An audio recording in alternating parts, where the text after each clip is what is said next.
விதவை மறுமணத்தை பத்தி விழிப்புணர்வு ஏற்படுத்துற மாதிரி படம். பட் அது சமூகத்துக்கு தேவையான ஒரு கருத்து. ஆனா அதை இன்னும் கொஞ்சம் ஜனரஞ்சமா எடுத்துருக்கலாம். ரொம்ப மெகா சீரியல் மாதிரி 2 மணி நேரம் அழுதுகிட்டே இருக்காங்க. அது ரொம்ப நமக்கே ஒரு மாதிரி டயர்ட் ஆயிடுது ஒரு 1/2 மணி நேரத்துல. ஏன் இவ்வளோ அழுவுறீங்க அப்படின்ட்டு. சுவாசிகா சூப்பரா பெர்ஃபார்ம் பண்ணியிருக்காங்க. இன்னும் கொஞ்சம் சீரியல் தன்மையை கம்மி பண்ணிட்டு படமா எடுத்துருக்கலாம். 10 நிமிஷம் தான் வராரு. கேமியோ தான் அவரு. நான் தான் அவர் தான் ஹீரோன்னு நினைச்சிட்டு வந்தேன். பட் கேமியோ பெர்ஃபார்ம் தான் பண்ணியிருக்காரு அவரு. பிச்சைக்காரன் ஒரு படம், இது வந்து ஒரு மெகா சீரியல். அதான் வித்தியாசம். என்ன இப்ப இருக்கிற பசங்க இந்த படம்லாம் உட்காந்து பார்த்து பொறுமை இருக்காது. எஞ்சி வாத்தா போடா அப்படின்னு மாதிரி தான் போயிடுவோம். ஆனா இருந்தாலும் ஏதோ பண்ணி ஃபர்ஸ்ட் ஆஃப் அவங்க லேக் தான் இருந்துச்சு. செகண்ட் ஆஃப் அப்படியே வேற மாதிரி கொண்டு போயிருந்தாங்க. என்னடா ஏன்னா நிறைய விஷயங்கள் இதை பார்க்கும்போது நம்ம ஃபேமிலியில் நம்ம ஒருத்தர் இந்த மாதிரி இருந்தாலும் கண்டிப்பாக வருத்தப்படுவோம். அந்த மாதிரி பண்ணியிருந்தாங்க. இன்னும் கொஞ்சம் நான் எதிர்பார்த்தேன். என்னன்னா கொஞ்சம் கமர்ஷியலாக கொஞ்சம் காமெடிலாம் பண்றாங்க. அது அவங்களுக்குள்ளே மச்சான் காமெடியில் சிரிச்சு கூட அப்படின்னு நம்மளே தான் சிரிச்சுக்கலாம். மற்றபடி காமெடி போர்ஷன் எங்கேயும் ஒர்க் அவுட் ஆகல.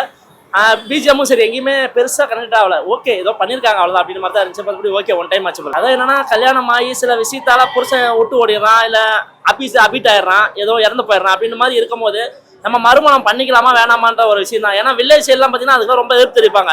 ஏன் நீங்கள் ஏற்கனவே 2 புள்ள பற்றிட்டு போதாதா இன்னும் கல்யாணம் பண்ணி அப்படிதான் நினைப்பாங்க. அப்படிலாம் இருக்கக்கூடாது. நீங்கள் பண்ணிக்கணும். எந்த ஒரு விஷயத்தையும் அவங்களோட முயற்சியோட முழு மனசோட இறங்கி பண்ணணும் அப்படின்னு ஒரு விஷயம் சொல்லியிருக்காங்க.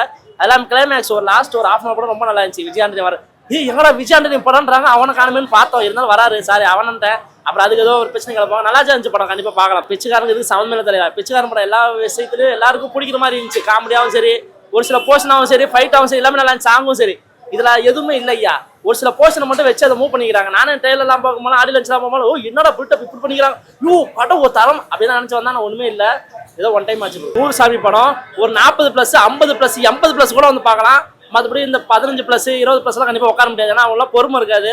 ஒரு 70+லாம் உட்காந்து பார்த்து 4 நேரலாம். ஏன் 90+ கூட வந்து பார்க்கலாம். அந்த அளவுக்கு நல்ல தரமான படம். சூப்பராக இருக்குது சார் படம். பார்க்குற மாதிரி படம் தான். இதெல்லாம் பார்த்துட்டு சில பிள்ளைங்க வந்து கொஞ்சம் அம்மாவோட ஃபீலிங்ஸோ இல்லை ஒரு அக்கா தங்கச்சிங்களோ யாராக இருந்தாலும் அவங்க ஃபீலிங்ஸை கொஞ்சம் பிள்ளைங்க வந்து புரிஞ்சுக்கிட்டா ரொம்ப நல்லா இருக்கும்னு நாங்கள் நினைக்கிறோம். எப்படி எடுத்துக்கிறாங்கன்னு தெரியல. ஆனால் இந்த படம் நல்லா வரவேற்கிற விஷயம்தான். ஒருத்தவங்க வந்து அவங்க லைஃப்ல இப்படியே இருந்துடக்கூடாது. இந்த மாதிரி அவங்களோட ஃபீலிங்ஸை புரிஞ்சுக்கிட்டு அவங்களுக்கு ஒரு வாழ்க்கையை அமைச்சு கொடுத்தா நல்லா இருக்கும்.